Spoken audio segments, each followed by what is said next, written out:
Good morning, everybody. Good morning. Come on in. I hope you guys are doing well. Welcome to Money in the Morning. My name is Dr. Boyce Watkins, and I hope everybody's having a great day. I hope that we're all feeling good. I hope that our lives are where we want them to be. I hope you're achieving your goals. I hope you're feeling like $1 million. I know I am. I'm feeling like a trillion, a quadrillion. That's what I am, a quadrillion. There we go. So anyway, I hope everybody's doing well. As you come in, shout out your city. Let me know what city you're coming from. I'm always curious about that. Hey Donna, how are you? Junaville. I was gonna say juvenile, but not juvenile. It's Junaville. Let's see. I see Miami, New York, Philadelphia. Jermaine's out of Cali. Let's see. What else do I see? On YouTube, they are reading Kim Porter's memoirs. Yeah, I heard that the memoirs weren't real, actually, but you know what? I can only imagine what the memoirs would sound like. When you've been hanging out at Diddy parties, it's Diddy's an interesting guy, right? Renard, New Orleans. Let's see, Terrell Griffin from Norfolk, Virginia. Tasha out of Louisville. Is that Louisville? Are you spelling Louisville and just really spelling it the way we really pronounce it, like Louisville? Like in Louisville, the joke is that you don't say Louisville or Louisville, you say Louisville. Like you got to kind of like blur the whole word together and kind of Louisville. It's got to come out like roll off the tongue real easy. It's a Louisville thing. If you go to Louisville, you'll understand. Anyway, a shout out to Muhammad Ali, who's actually from Louisville. He was one of my great inspirations growing up. And my grandmother used to live down the street from Muhammad Ali's family. And she said, yeah, his daddy used to come over there with his girlfriend. And now, mind you, he had a wife too, but he would come over with his girlfriend and they would get to fighting. And then what they was fighting in my house. And she said, and I told them Iggas to get the hell up out of my house and all that fighting. So those are the types of Louisville stories you get about Ali. It's kind of funny. And my grandmother actually went to high school with Muhammad Ali. She went, I think she was a senior when he was a freshman. It was Central High School. So anyway, how's everybody doing? I hope you're doing good. I wanted to first off, I'm happy. I'm patting myself on the back. I was in the 5 a.m. club this morning. My wife rolled me out of bed. We went to the gym, pumped some iron, got ready to start the day. That's always a good way to start your day. Remember, health is wealth, and you want to take care of your health as you're building all this wealth and making all this money. If you exercise now, if you really start getting in shape now and do at least doing what you can, it's going to make a difference as you get older. You'll be able to enjoy that money. There are lots of people who hit, 65, 70, and their bodies can't do anything that they want them to do. And that's a tough spot to be in. So if you are in a space where you still have that ability to get up and do something, all of us can do something. Just do a little something, something every day. And that way, the medical system does not come and take all that wealth you've been building, because that's what they do. They wait for you to build all that wealth and then they take it all from you. Capitalism is funny. That's how capitalism works. Capitalism capitalizes off of every opportunity.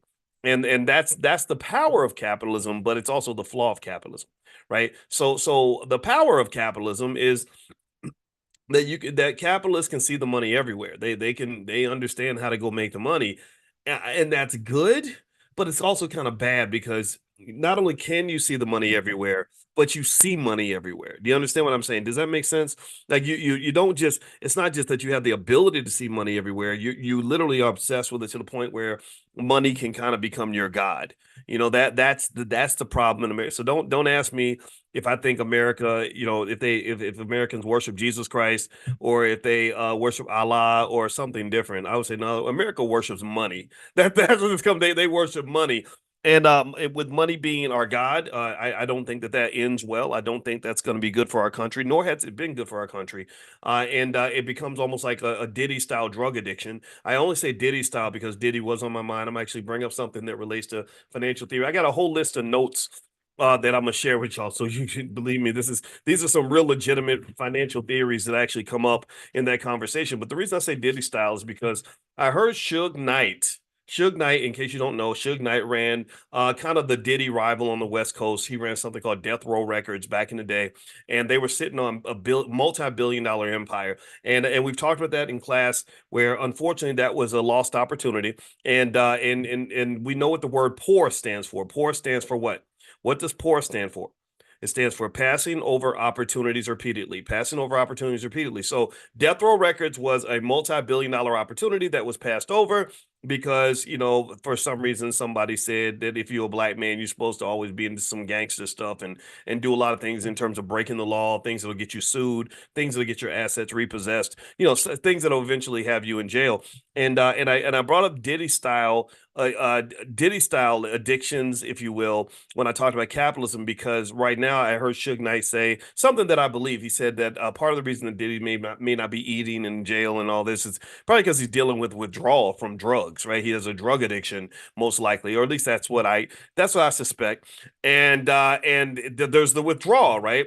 From just the compilation of what happens when you are taking these substances in your body. Well, capitalism is a little bit like an addiction in the sense that if you look at America and you look at where America is right now, a couple things you want to think about on the financial side is number one. I just saw in the headline as I was on the treadmill. I run like 30% of the time, and then I walk the rest. So I'm walking on the treadmill or maybe running, I don't remember. And I look up at the screen and I saw that there's a news headline that says politicians work to avoid another government shutdown. And I was like, I'll be damned. These people, these idiots in Congress, these big dumb doofuses, every few months, there's always like they're always on the brink. They always take us on the brink of a government shutdown every few months. Tell me if you've noticed this. There's always like this risk of a shutdown, and the shutdown is you're taking the whole economy off a cliff.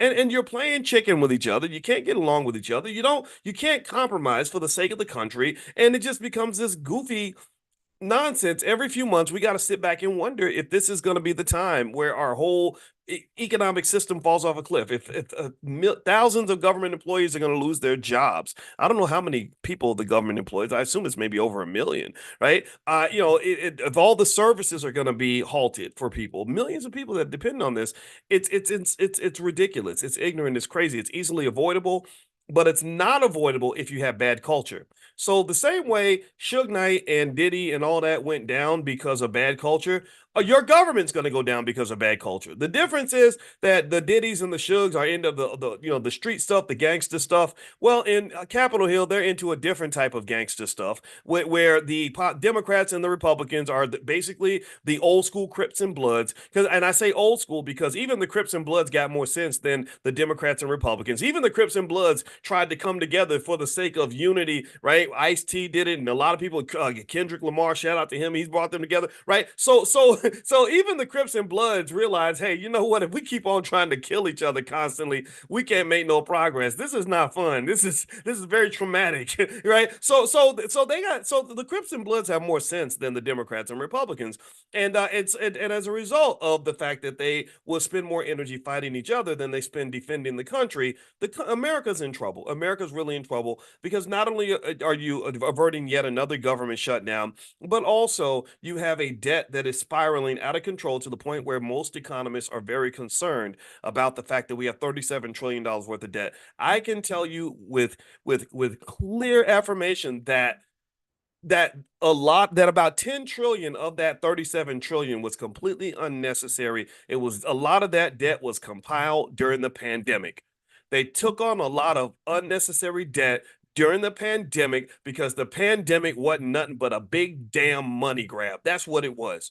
It was a big money grab. The pharmaceutical companies came along and said, we can help you. We've got this jab with this medicine that doesn't even work, but we're going to tell you that it works. And and we want you to use your gangsterism of the government and do like Suge Knight did when he held Vanilla Ice over the ledge with his ankles and made him sign the contract. We want you to grab the American people, hold them over the balcony by their ankles, and threaten to throw them off if they don't take this shot. You're going to lose your job. You're going to lose your friends. You can't see your grandma ever again. They're not going to invite you to Thanksgiving dinner. Now, again, I'm not judging you if you took that shot. There were people in my family that did it. I didn't judge them. They didn't judge me. But Lord Jesus, it was ridiculous.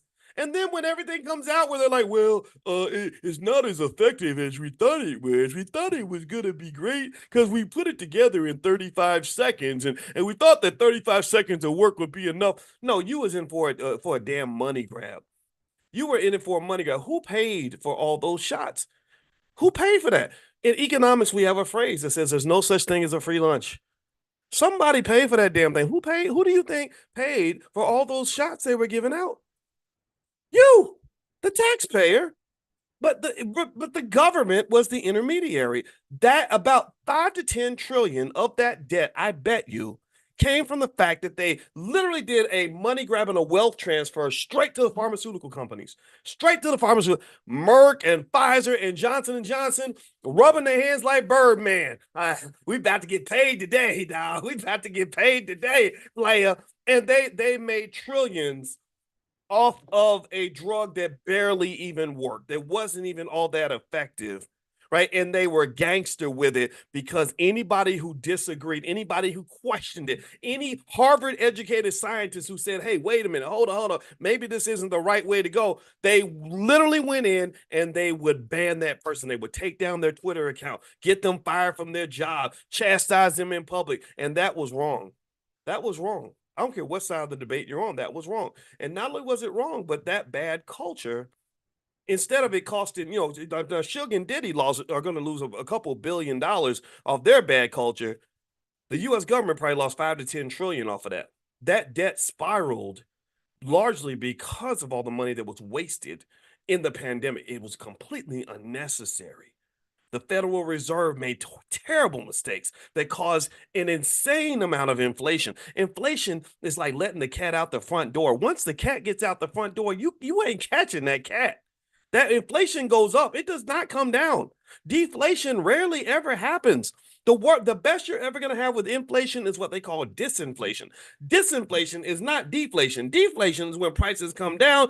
Disinflation means prices are still going up. It just, the rate of increase just slows down a little bit, like a car. Like a car moving forward is like inflation. So if it's going 80 miles an hour and you slow it down to 40 miles an hour, that's better, but that's not the same as driving backwards. That's not the same as going back to where you were before. So when prices go up, they rarely go back to where they were before. Do you understand what I'm saying?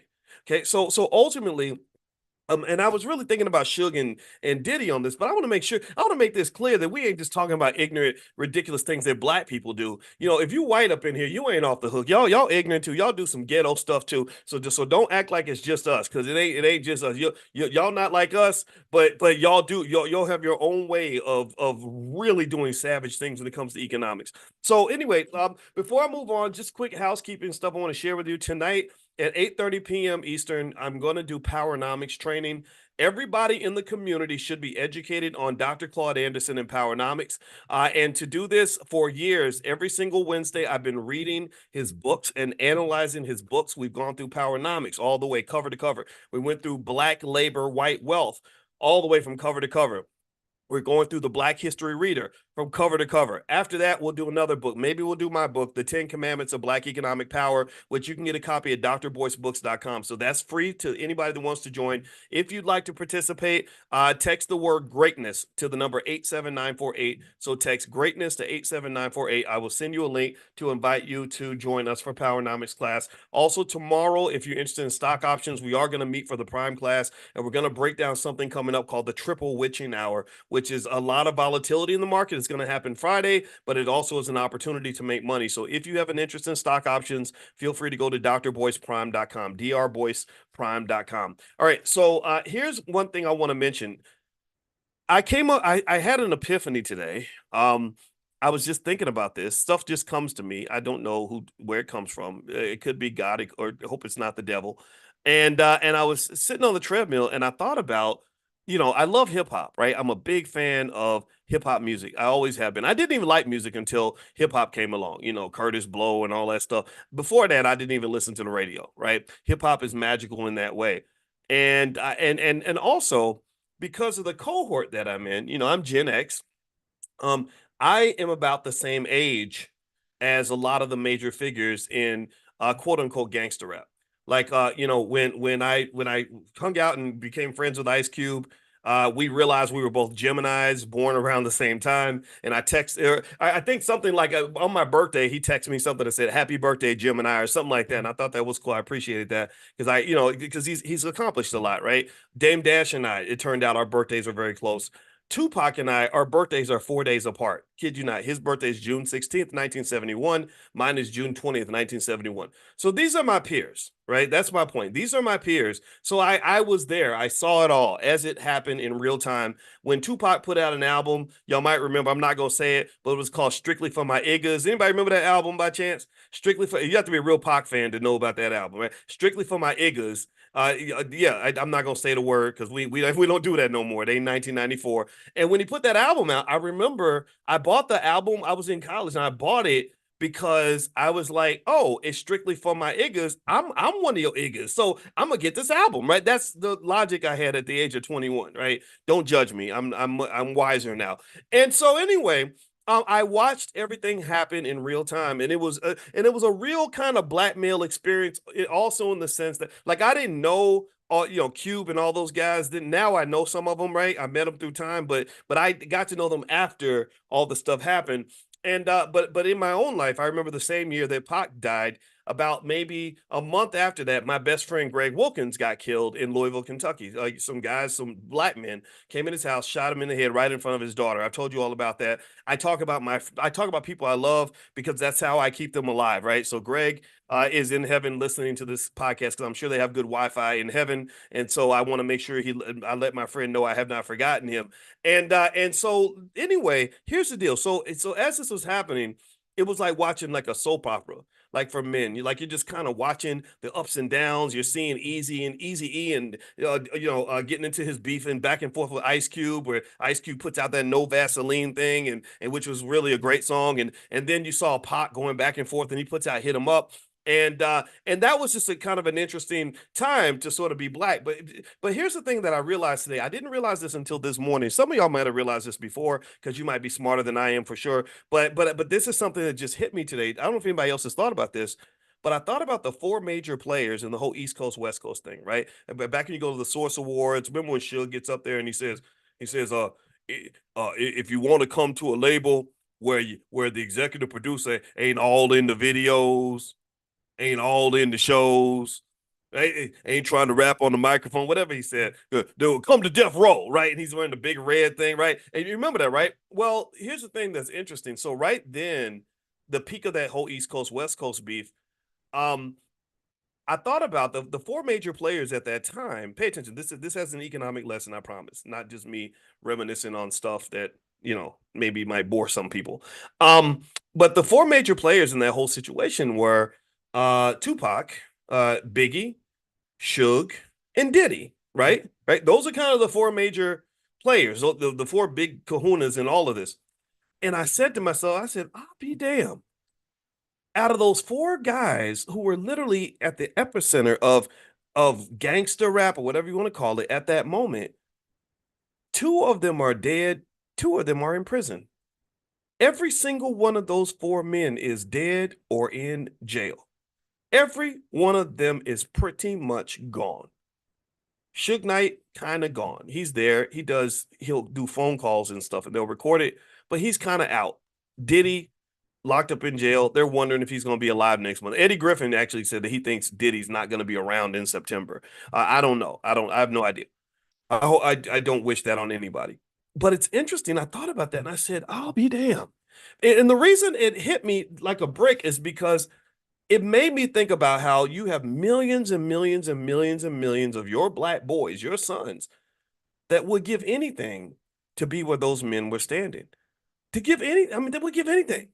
Who wouldn't have, especially back then, and even up until recently, who wouldn't give anything to be a part of Death Row Records? Anybody remember that album cover they had? The coolest album cover ever. It was Tupac and Suge and Snoop, and they just looked like the mafia or something. Like they were like the baddest men on the planet. And then Bad Boy was actually had potential. Biggie was amazing. He didn't seem like the Diddy that we know today. And you just you had all this wealth and power. And so a lot of little black boys grow up wanting to be in that space. And I think, isn't it interesting though that how the devil plays with you sometimes, because sometimes the thing that you think is going to be your heaven is actually going to turn into your hell. It's almost like that TV show Fantasy Island. Anybody remember Fantasy Island? If you don't know Fantasy Island, let me tell you about it. So there was this guy named Mr. Rourke, and Mr. Rourke would greet people on this island. Where on this island you would arrive, you would fly in, and there was a little guy named Tattoo. He was a little person. You can't call him, you can't say midget anymore. So he was a little person, and so Tattoo would see the plane. He would go, "The plane, boss, the plane!" Right? That was a famous line. So the plane would come in, and people would land, and they'd be really excited to get to the island because Mr. Rourke can make all your dreams come true. And you would say, I've really dreamed about having a harem full of women, right? And he would make it happen, right? Or I always wanted to, spend time with my dead spouse, or I wanted to be the richest man in the world, right? And Mr. Rourke would always give you your fantasy. But what always happened in the show? What always happened is the at first the fantasy's amazing, and then little wrinkles would pop in, and then it would get so bad that by the end, the person's like, "Please, Mr. Rourke, let me out. This is terrible. Oh my God." Right. And there was always a lesson, right? There was always a lesson. Like sometimes you got to be careful about what you wish for because you just might get it. Or the other lessons, everything that glitters isn't gold, or the grass is always greener on the other side. Or sometimes you think you're blessed by God, but really, as D1 always says, the devil can bless you too. So to some extent, you can almost argue that hip hop and Death Row and Bad Boy and that whole culture, it was a whole culture. It was a multi-billion-dollar culture created by the industry, by the economic gods that actually had the money to fund all this bullshit.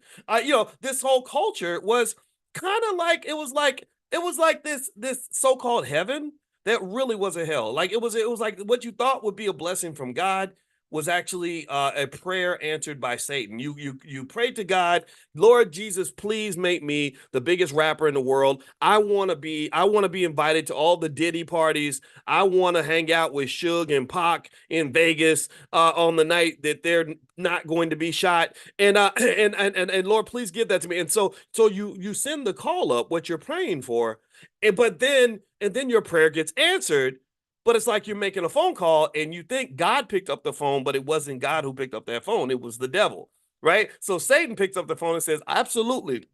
I'm gonna make your album go platinum. You're gonna have all the money in the world. You're gonna have all the women. You're gonna be as famous as you want to be, and you're gonna be hanging out with Biggie and Pac, and we're gonna put you right in the middle of East Coast, West Coast hip hop."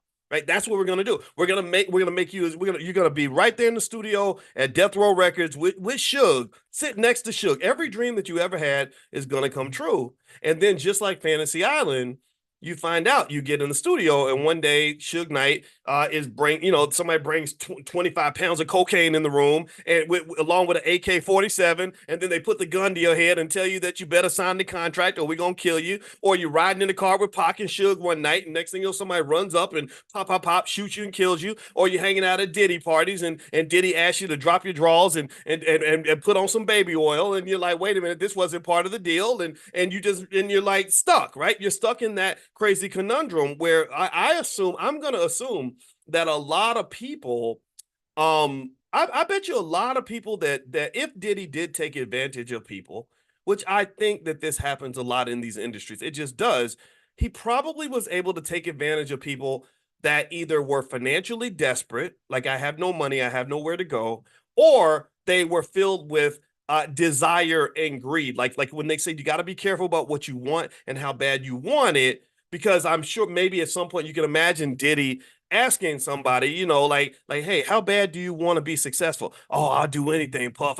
Anything you need, man, whatever you need." "Well, come on, hey, Daddy, why don't you come sit on my lap?"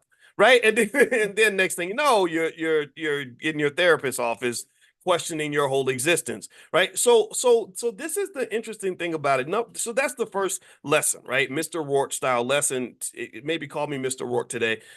Is obviously all that glitters is not gold, and you got to be careful about what you wish for. So it's not just what you get out of life, it's how you get it. Do you understand? It ain't just so you can't just think about the what. You got to think about the how. You can't think about the ends only. You got to think about the means. Do you understand? It's okay to want to be rich, but you got to think about, how did you get rich? It's okay to want to be powerful, but where did you get all that power from? How'd you get all that? What sacrifices did you make? See, there's always a sacrifice. There's always a sacrifice. There's always a sacrifice. If you watch even in the Avengers movies, there was the Soul Stone. He was, Thanos wanted to control the universe, so he had to get all these stones. One of the stones was the Soul Stone, where they made him sacrifice something that was in his soul. He literally had to lose his soul in order to have that power. So unfortunately, what does occur is that if you are not financially conscious, if you're only thinking about the what and not thinking about the how, if you're thinking about the ends and not thinking about the means, then there's a very good chance you will end up losing your soul, especially when you're black. Especially when you're black. There are a lot of soulless, empty, unhappy, miserable, damn near suicidal people who are making millions of dollars in Hollywood right now.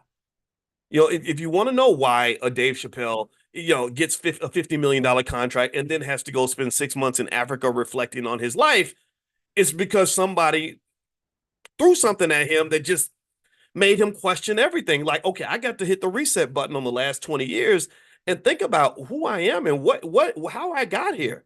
What is it that I'm trying to do? And this is what's so interesting about money is that a lot of times we just look at the fact that someone has money and we don't actually say, well, how did you get that money? And is that really what I want? I might want what you have, but I may not want to pay the price that you paid in order to get it, especially if the price is just a price that cost me something that money should not be able to buy.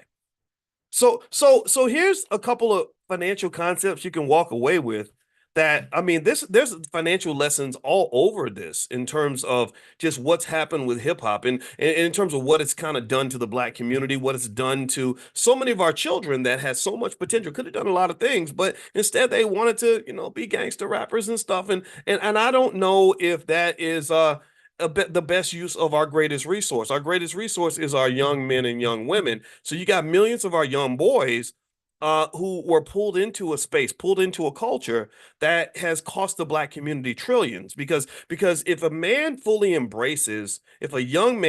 embraces the toxicity of some of that culture, if they literally think about it, if you have a young man who spends all his time hanging out with Diddy, he's going to be introduced to drugs. He's going to be introduced to sexual irresponsibility, STDs. He's going to be introduced to baby mama problems. He's going to be introduced to violence. All of these variables get in the way of his ability to eventually become an adequate husband and father for someone because it's kind of hard to have a daddy that's hooked on heroin. Trust me, I know. How many of y'all got a daddy hooked on drugs? I'm raising my hand. I got one. But I did not know my father because of the drugs. The drugs blocked his ability to just even say, hey, where's my son at? I gotta go find my son and spend time with him. I didn't have that, right? So this is costing the community so much. And this is one of the things and one of the reasons why I believe that if you're pro-black, you have to be very much aware and conscious of what's happening culturally and who kind of did it, right? It's not just the rappers. The rappers, they kind of just do whatever they're told. Whoever pays the money, they just tell the rappers what to do and they do it. So again, they're the puppet. So if a puppet says something crazy, don't argue with the puppet. Go talk to the puppet master. The puppet master is the people that have the money. The puppet masters are the people at the labels that are writing the big checks. So these are the individuals that we should be most concerned about, even though the rapper should not be let off the hook. I think that there is a degree of freedom and sovereignty that an artist has in terms of how he expresses his art. And I have seen artists, shout out to David Banner, who actually woke up and said, I'm not doing this no more. I'm not spreading this message out to the community. Even the rapper T.I. and Lil Boosie, they saw their sons making a music video and they had all these guns in the video. And T.I., who has faced gun charges that literally almost took him away from his family for the next 25 years, did a great job giving his son a lecture on gun charges and how they come about and how having that gun on you could cause you a lot of problems. And I thought that was really great. I just want us to be able to get that a little bit sooner because we're losing a lot of our greatest assets along the way. So let me give you some financial concepts that you can sort of attach onto this. I'm going to become more of a researcher here. I'm going to put on my Dr. Boyce hat with this. Before I do that, I want to shout out Tierra Williams, who was on yesterday with with on the podcast. She actually runs a company called Real Virtual, REEL Virtual, and they actually help people sort of get their businesses started and stuff like that. So if you have a business idea, she actually works in Hollywood and she's really good, very creative. She's excellent at storytelling. So if you want to sort of shape up your business idea, stuff like that, her URL is realvirtual.net, REEL virtual.net. So feel free to go to realvirtual.net. That's REEL virtual.net, and tell her Dr. Boyce sent you, and they'll sit down and do a consultation with you. They can help pull together a team to help you get stuff done.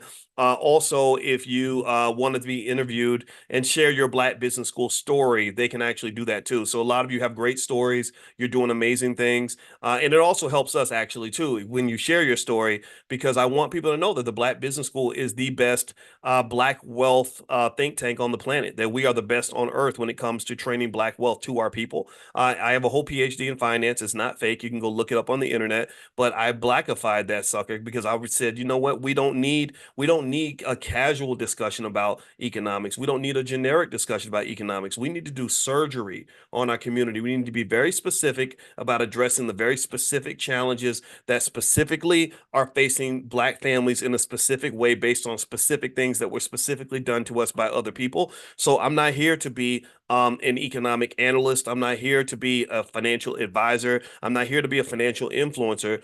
I am an economic scientist and a financial surgeon. So that's what we do in the Black Business School, and there's no place on earth that does it better. So if you have a story in terms of how your life has gotten better, I'd like to hear that story. So if you could reach out, go to Tiara. I'm gonna give her website one more time.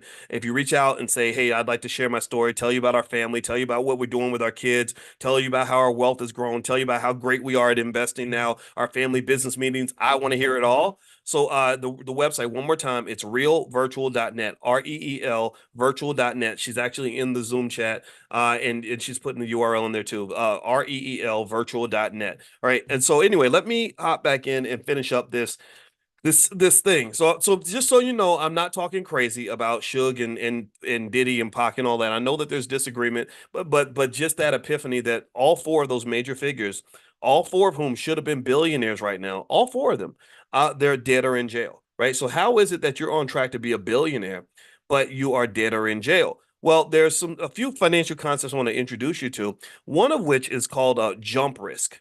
Jump risk is basically this type of risk that you don't know is there, but it's actually there.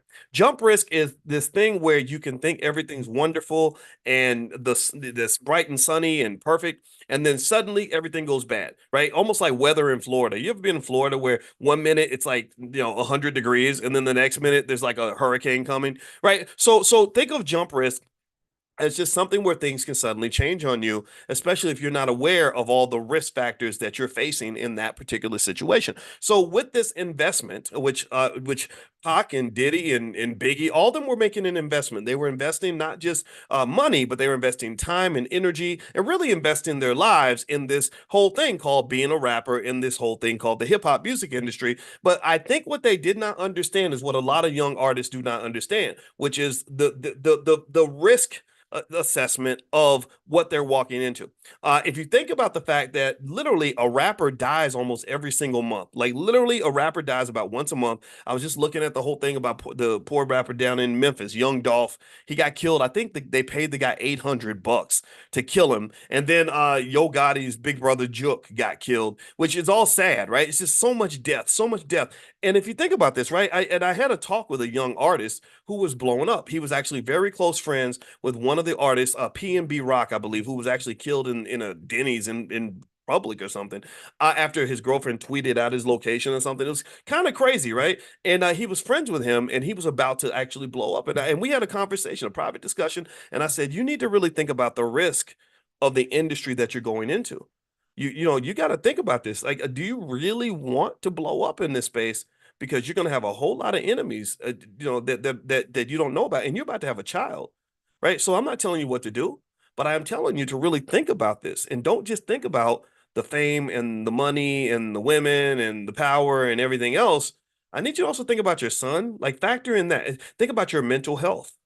Think about what it feels like to live your life where you constantly have to worry about a hater rolling up and killing you like Nipsey Hussle. right? Is that the life that you want? And after that conversation, he did kind of back off. He actually, he still does his music, but he actually does other things to help him make money. Because one thing I helped him understand was I said, there's a lot of ways to make money, man. There's so many ways to make money. Making music is not the only way to get rich. I mean, in fact, it's a hard way to get rich because there's so much competition. So jump risk is that risk that anything can sort of happen, out of the blue. Or another example might be, let's say that somebody says to you, let's say that you don't know anything about the drug game, and someone says, "Hey, if you carry this package down to Pookie's house on Tuesdays, I'll give you $1,000 a week." Right? So you can think that that is a risk-free job. Oh, this is easy. I just carry this package down to Pookie's house once a week and it's fine. And it may seem that way for a really long time. For years, nothing bad will happen. For years, everything's fine. But then one day, there's that one day where everything falls apart. There's that one day where you get 30 years in prison. There's that one day where, or maybe where you get killed or get shot at. And then you're like, oh, there was risk here all along. I just didn't see it. That's an example of jump risk. Hip hop has a lot of jump risk, and the way you deal with risk in general with investing.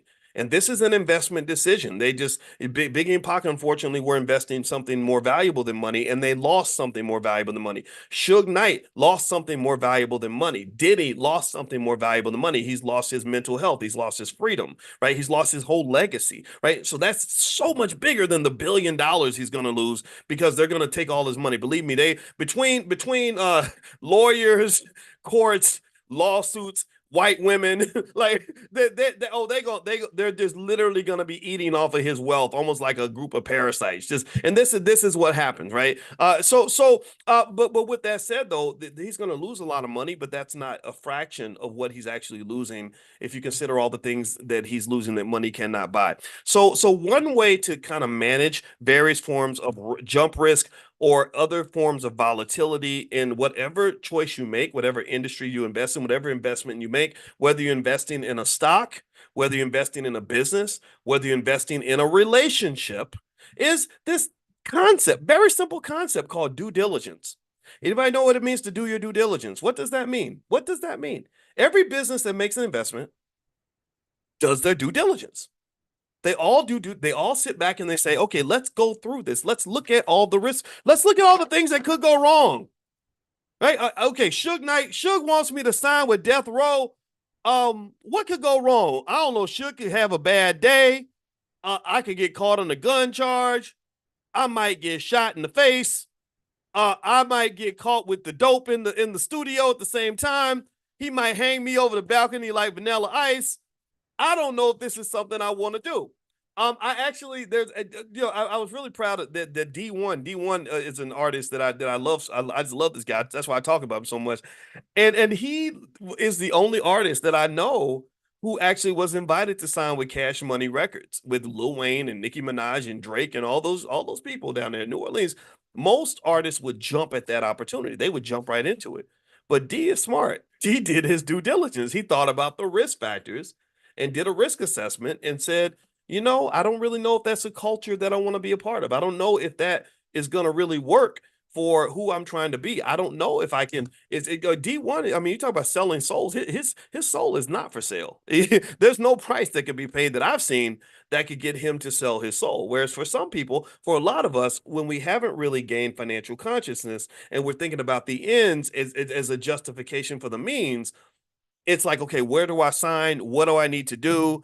How do I fit in? Because I really want to get this money. And what happens, unfortunately, is that when you have individuals that have a massive amount of economic power, like say a Birdman runs the whole Cash Money thing, or a Diddy or whomever, in many cases they can smell that. Just the same way a pimp can smell when a young lady has some sort of emotional void, when she has an insecurity, when she is struggling, when she's not sure of herself, when she doesn't know what's going on, when she has an addiction and she's not able to be conscious and aware of what's happening. Like, they can smell these things, and those are the individuals that they choose to manipulate first. They're not going to manipulate the person that's wide awake, fully aware, doing their due diligence, who says, "Hold up, let me go think about that for a while, and then I'll get back to you." They don't mess with people like that. They don't want to talk to the good lady that went to college. They don't want to talk to the girl that's got high self-esteem. They don't want to talk to the person who understands all the different ways to make money. They don't want people like that. They want people that are vulnerable, not just financially vulnerable, but also emotionally vulnerable, intellectually vulnerable, and vulnerable in whatever way is necessary for that allows them to kind of wiggle in and turn you into something that you didn't want to be. So that's what I kind of see. If you believe that Diddy is guilty of some of these things that he's accused of doing, I'm going to tell you the truth. I believe he's done some stuff. I do. I still thought he was connected to Tupac's death. I'm sorry. I've always felt that way. And you know, so if you believe this, then you would know that, yeah, him having wealth and power was definitely a key factor in this. In fact, I'm gonna tell you one last Diddy story, and then we're gonna be done for today because I've sat up here yelling and screaming, and I need to go, and I got a thing I got to do in a minute. So I'm gonna try to be efficient with my words here. There was a young lady I met one time, who went to an HBCU, and she told me that when she was in college, that her grades were really bad. And I said, but you're so smart. Why were your grades bad? She said, because I didn't study. And I said, well, why didn't you study? Like you're supposed to study. And you know what she said? She said, um, I only moved to Atlanta because I wanted to be in the music industry. And I knew that once I got to college, I was going to go and meet Diddy or Jay-Z, and they were going to hire me because I know what I'm talking about. I know I'm good at what I do. They're going to hire me, and I was going to leave school anyway. That was her plan. That was her plan. So do you understand when I tell you just the irritation I think we should have with the way the culture, this fake culture that was created by an industry has infiltrated, it has poisoned, it has infected the minds of millions of young people. This was a very smart young lady. She wasn't no dummy. She wasn't no goofball hoochie mama, like thug, like she didn't know. She had good parents. But in her mind, she'd formed this fantasy that Diddy or Jay-Z was going to sign her, and she was going to be able to go into the industry. And what actually did happen, from what I understood, was that she spent enough time in the industry to see how women were treated, how women were abused, how women were being assaulted, and all these other things. And they kind of had created this space where it was almost like you were dealing with people that felt like they were above the law, and they would do horrible things to people, to men and to women, and they didn't believe anybody would hold them accountable. The thing about being famous sometimes is that famous people, if they're spoiled, are can be the absolute worst people to have in your life. They can be the worst friends to have in your life because in many cases they feel like human beings are disposable. Like, yeah, this girl's mad at me. I can just find another one. Yeah, yeah. We fell out and I screwed you over, but it's okay. I'm just gonna move on to a new person who's gonna be so enamored and intoxicated by my fame that they're gonna trust me all over again. And I'm gonna go through the same process all over again. So you really have people that will literally just screw one person after another, literally and figuratively, like sometimes with the baby oil, sometimes not.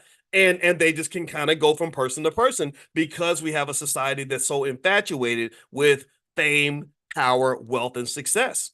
And that's why I would say generally, I would say if you're getting married or something, be really careful about trying to have a healthy. I always laugh when people tell when I hear someone say, "Oh, I married this NFL player and I'm really mad because he wasn't faithful or he didn't treat me well." And I'm not saying that NFL players are incapable of being good, decent, loyal husbands, but I'm sitting there thinking, do you really understand how many thousands and thousands and thousands of women that they run into who kind of will bow at their feet, right? And so the relationship, what relationships require is a degree of humility and sacrifice and compromise. And it's hard to get people to compromise if they've never had to compromise anywhere else in their life. Or if nobody ever gave them a core value system that tells them that, look, you should compromise even if you don't have to. You should be a good person, even if it's not required. Do you understand? So I would just say in general, I'd never understand. I would always kind of think it was a lack of strategic thinking to try to form certain kinds of relationships with people that are in certain spaces. We really do spoil celebrities, and Diddy. I think it's interesting with Diddy to see how he's going to respond to living life as a prison inmate when he literally for many, many years has been able to basically do whatever he wants.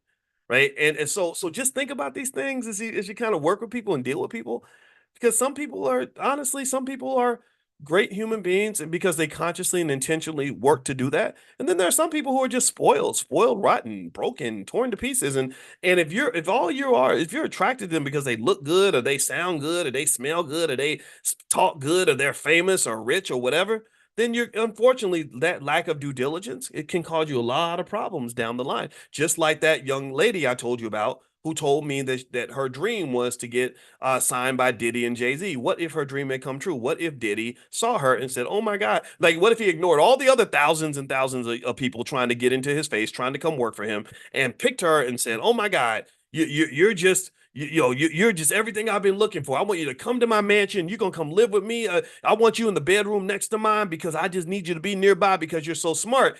For a little while, she would actually feel like she was blessed. For a little while, she would say, "Oh my God, my dream came true. I'm working with Diddy now." And then slowly but surely, just like Mr. Rourke on Fantasy Island, the dream slowly unravels and turns into a nightmare. And next thing you know, she's becomes Cassie, filing a lawsuit 10 years later, talking about how this person destroyed my life. Do you understand? So a lot of times I believe that your worst nightmares show up dressed as a dream, right? This nasty turd is in this beautiful box with a bow on it and it's wrapped in gold. But if you take the time to open the whole box, you're going to find that the box is full of shit. So don't allow yourselves to end up in those situations. Do your due diligence. Open the damn box. Make sure you understand the substance of who you're dealing with, the character of the people that you're working with, the risk factors of the situation that you're involving yourself with. Don't just go chase the money. Do you understand? Are we clear? Give me a yes if we're clear so I can feel like I did something good today. I hope I did. I hope I helped somebody today because I love all of y'all and I want to see you succeed. All right. So last, if you allow me to share a couple things we're doing in the Black Business School, I would appreciate that because we're trying to build our institution here. Number one, All Black National Convention, October 25th through the 27th. We are officially 30 days away. I hope you'll come to Chicago. It's in Lombard, which is a suburb of Chicago. Beautiful place, beautiful hotel. Spent the whole year planning this. We have over 60 experts in all different walks of life coming together with amazing Black people to just have a great time, to learn, connect, and be in a space where you are persuaded to elevate in every way that you imagine, whatever that means for you. And I'm pretty vague with it. I was in the car today. Taylor, our baby, she missed the bus, and we were talking on the way to school, and I know she was feeling bad already, so I didn't want to rub it in. I was kind of upset because I was like, "Why didn't you set your alarm clock?" But instead, I was like, "You know what, Boyce? Let's not talk about that. She's already mad at herself." So I said to her a couple things. I said, "Okay, so I want you to remember, what do you think is the thing that I want for you the most in your life? What do you think that is?" And she said, "To be successful." And I said, "No, no, no, no, no, no. That's no. I want you to be successful, but I said, I really want you to be happy. I want you to be happy." Right? And success and happiness tend to be connected. That's where the strategy comes in. That's why I'm going to encourage you to do your best, because success and happiness tend to be connected. I said, but I know a lot of successful people who are not happy. Right. So let's get you happy, content, and have your mental health together and make you successful, because that will help your mental health. Do you understand? So that's kind of my philosophy on life. I want you content and happy, but I also want you to be successful. I want some Black excellence up in this sucker. I want you to reach your potential, whatever that looks like for you, whatever that means for you. I want that to happen. So that's what the convention's all about. That's kind of the energy that you'll be in. That's the space you'll be in. So if you want to learn more, go to allblacknationalconvention.com. That's allblacknationalconvention.com. Number two, if you tomorrow night, Asada, Sister Asada, I don't have her last name, but she has a great math genius program for kids. We educate our own kids up in here. That's going to happen tomorrow night. So I will text you all the link to join Asada's event if you'd like to join. If you want to be on the text list, make sure you're on the text list. Pull out your phone, text the word morning to the number 87948. So if you text morning to 87948, I'll send you some of the stuff so you can join. Also, don't forget that tonight we're doing Powernomics training at 8:30. That's completely free. I'll also text it to you guys as well. Tomorrow we're doing stock options. I'll text that too. And that's pretty much it. So thank you guys for hanging out. It was great to see you. God bless you. And I hope you have a wonderful day. And I love every one of you. And I'll see you all tomorrow morning. Take care, everybody. Bye-bye.